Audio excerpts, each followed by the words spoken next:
অনেক পুরুষদের মধ্যে একটা ধারণা রয়েছে যে মহিলারা বা নারীরা তারা মনে করে থাকেন বা পুরুষরা মনে করে থাকেন যে নারীরা হয়তো বা পুরুষাঙ্গের ক্ষেত্রে বড় আকৃতির বা লম্বা আকৃতির হচ্ছে পুরুষাঙ্গ পছন্দ করে থাকেন, কিন্তু এটা একটা ভুল ধারণা। হ্যালো ভিউয়ার্স, আসসালামু আলাইকুম। কি খবর সবার? আশা করি সবাই ভালো আছেন। আলহামদুলিল্লাহ, আমিও ভালো আছি।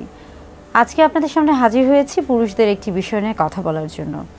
বেশিরভাগ পুরুষই এই প্রশ্নটি করেছেন, তাই এই প্রশ্নটির উত্তর দেওয়ার চেষ্টা করছি। দেখা যায় যে বেশিরভাগ পুরুষই জীবনের কোনো না কোনো সময় এই বিষয়টি নিয়ে বেশ উদ্বিগ্ন হয়ে থাকেন বা চিন্তিত হয়ে থাকেন। অনেকে হয়তো বা চিন্তিত হন না, কিন্তু তারপরও তার মনের মধ্যে এই বিষয়টি নিয়ে কিছুটা প্রশ্ন জেগে ওঠে, এবং সেটি হচ্ছে যে পুরুষাঙ্গের আকার অর্থাৎ পেনিসের সাইজ এটি কি গুরুত্বপূর্ণ? অনেকেই বলে থাকেন যে হচ্ছে তার পুরুষাঙ্গের আকার বা সাইজ এটি হচ্ছে ছোট, কিংবা অনেকে মনে করে থাকেন যে পেনিসের আকার বা আকৃতির উপর কি হচ্ছে তার যৌন জীবনের কোনো প্রভাব আছে কিনা, বা এটা তার যৌন জীবনে কোনো প্রভাব ফেলছে কিনা। মূলত এই বিষয় নিয়ে আজকে কথা বলবো।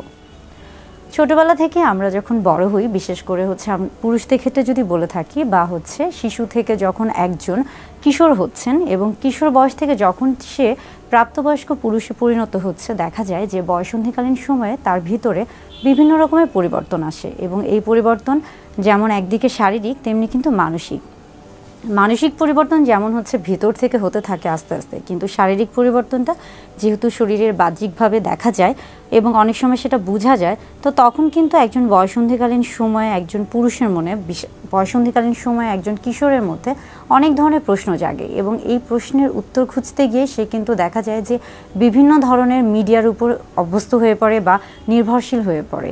এখানে মিডিয়া বলতে বোঝাচ্ছি, দেখা যায় যে তার মনের ভিতর যে প্রশ্নগুলো আছে সেগুলোর অজানা প্রশ্নের যে উত্তরগুলো সে খুঁজতে চায়, সেগুলো দেখা যাচ্ছে যে সে কাছের পরিচিত কারো কাছ থেকে শুনে, অথবা কোনো চটি বই থেকে পড়ে, কিংবা অনেক সময় দেখা যায় যে পর্ন থেকে দেখে, বা এই ধরনের বিভিন্ন জায়গা থেকে সে বিভিন্ন রকমের তথ্য সংগ্রহ করে, এবং এই তথ্যগুলোর সমন্বয়ে সে একটা সারাংশে আসে, এবং সে নিজের মতো করে একটা নতুন তথ্য বা হচ্ছে সারাংশ তৈরি করে।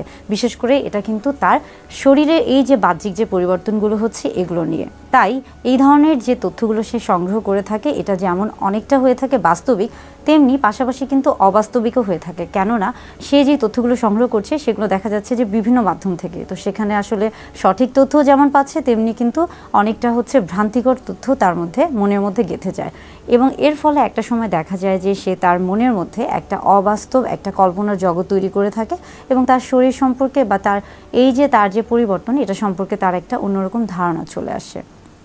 প্রাপ্তবয়স্ক পুরুষ থেকে শুরু করে কিশোরদের ক্ষেত্রে সবার ক্ষেত্রে একটা বিষয় খুবই কমন, বা একটা বিষয় অনেক বেশি দেখা যায়, এবং সেটা হচ্ছে যে পুরুষাঙ্গের আকার নিয়ে অনেকেই মনে করে থাকেন। দেখা যায় যে আমরা ছোটোবেলা থেকে আমরা বিভিন্ন রকমের হচ্ছে সামাজিক দিক থেকে বিভিন্ন ধরনের কালচারে যেহেতু আমরা অভ্যস্ত, তো ছোটোবেলা থেকে আমরা একটা জিনিস শিখে আসছি যে সাইজের ক্ষেত্রে আমরা যদি আসি বা আকারের ক্ষেত্রে আসি, ছোট এবং বড় এই যে দুটো বিষয় আমাদের মধ্যে কাজ করে। ছোট বলতে অনেক সময় আমাদের মধ্যে বেশিরভাগ ক্ষেত্রে কাজ করছে যে ছোট মানে হচ্ছে সেখানে নিচু, বা সেখানে ক্ষুদ্র অংশ, বা সেখানে হতে পারে যে সব কিছু অনেক কম কম।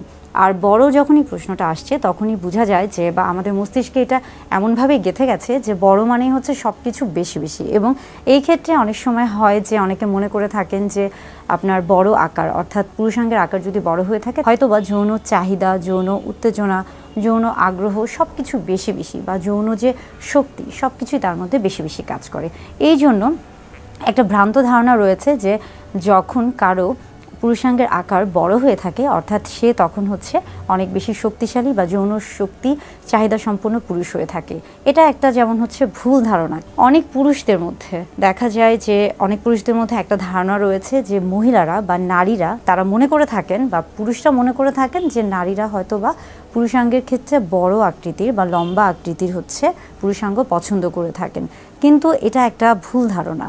বিশেষ করে মহিলাদের ক্ষেত্রে যখনই আমরা দেখছি, বা মহিলাদের ক্ষেত্রে যখনই আসছি, আসলে মহিলারা সবসময় চায় যে তাদের সঙ্গী হিসেবে বা তাদের জীবন সঙ্গী হিসেবে এমন একজন মানুষকে বেছে নিতে, বা এমন একজন পুরুষ সঙ্গীকে বেছে নিতে যার হচ্ছে শরীরের আকার আকৃতিটা খুব বেশি আসলে এখানে নির্ভর হচ্ছে না, বা খুব বেশি হচ্ছে প্রয়োজন পড়ছে না, বরং মহিলারা সবসময় বা নারীদের কাছে সবসময় কিন্তু তার মনের যে দিকটা এটা হচ্ছে সবচেয়ে বেশি গুরুত্বপূর্ণ। তারা সবসময় চায় যে একজন ভালো মানুষ যেন তার জীবনসঙ্গী হতে পারে।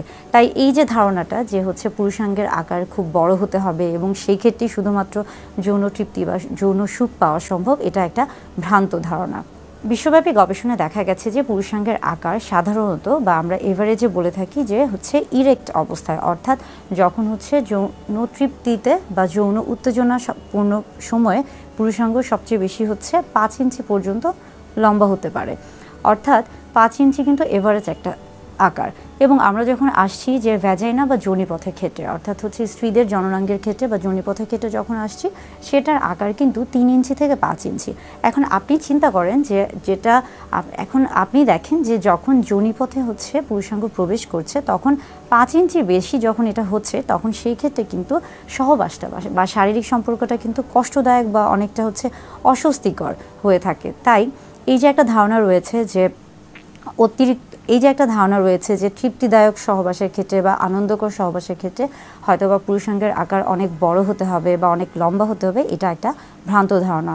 অর্থাৎ সহবাসের সাথে বা হচ্ছে যৌন তৃপ্তি বা যৌন সুখের সাথে পেনিসের আকারের কোনো সম্পর্ক নেই। সেক্সের যে বিষয়টা রয়েছে বা আমরা বলে থাকি যে হচ্ছে সেক্স বা সহবাসের সময় বা সর্বোচ্চ যে তৃপ্তি বা অর্গাজমের ক্ষেত্রে সব কিছুই কিন্তু আসলে নির্ভর করছে একজন মানুষের সাথে অন্যজন মানুষ, অর্থাৎ তার যে সঙ্গী রয়েছে তাদের দুজনের পারস্পরিক যে একটা হচ্ছে সম্পর্ক বা মানসিক যে মনোভাব তাদের দুজনের উপর। এখানে কিন্তু পেনিট্রেশনের যে বিষয়টা আছে এটা কিন্তু খুব একটা নির্ভরযোগ্য নয়। অর্থাৎ হচ্ছে সেক্সের সাথে বা সহবাসের সাথে হচ্ছে পেনিট্রেশনের কোনো সম্পর্ক নেই, বরং যখন আপনি হচ্ছে তৃপ্তিদায়ক যৌন সুখ লাভ করতে চাবেন বা হচ্ছে স্বাস্থ্যকর যৌন জীবন উপভোগ করতে চাবেন, সেই ক্ষেত্রে কিন্তু দুজনের পারস্পরিক সম্পর্কটা এবং দুজনের হচ্ছে একটা ভালো ইতিবাচক মনোভাব, এটাই সবচেয়ে বেশি গুরুত্বপূর্ণ। এই ক্ষেত্রে কখনোই পেনিসের আকার বা সাইজ এটা কখনোই কিন্তু গুরুত্বপূর্ণ নয়। এবং পেনিস যদি ছোট হয়ে থাকে বা যেটা আসলে সবাই বলছে বা অনেকে মনে করে থাকে যে তার হয়তো বা পুরুষাঙ্গের আকার ছোট, এটা আসলে ছোট হলেও খুব সমস্যা নয়, আবার বড় হলেও সমস্যা নয়। কিংবা ছোট বা বড় হলে কী ধরনের সমস্যা হতে পারে সেটা কিন্তু ইতিমধ্যেই বলে দিয়েছি। বিশেষ করে মহিলাদের ক্ষেত্রে যখনই আমরা দেখছি বা মহিলাদের ক্ষেত্রে যখনই আসছি, আসলে মহিলারা সবসময় চায় যে তাদের সঙ্গী হিসেবে বা তাদের জীবন সঙ্গী হিসেবে এমন একজন মানুষকে বেছে নিতে বা এমন একজন পুরুষ সঙ্গীকে বেছে নিতে যার হচ্ছে শরীরের আকার আকৃতিটা খুব বেশি আসলে এখানে নির্ভর হচ্ছে না বা খুব বেশি হচ্ছে প্রয়োজন পড়ছে না, বরং মহিলারা সবসময় বা নারীদের কাছে সবসময় কিন্তু তার মনের যে দিকটা এটা হচ্ছে সবচেয়ে বেশি গুরুত্বপূর্ণ। তারা সবসময় চায় যে একজন ভালো মানুষ যেন তার জীবনসঙ্গী হতে পারে। তাই এই যে ধারণাটা যে হচ্ছে পুরুষাঙ্গের আকার খুব বড় হতে হবে এবং সেই ক্ষেত্রেই শুধুমাত্র যৌন তৃপ্তি বা যৌন সুখ পাওয়া সম্ভব, এটা একটা ভ্রান্ত ধারণা।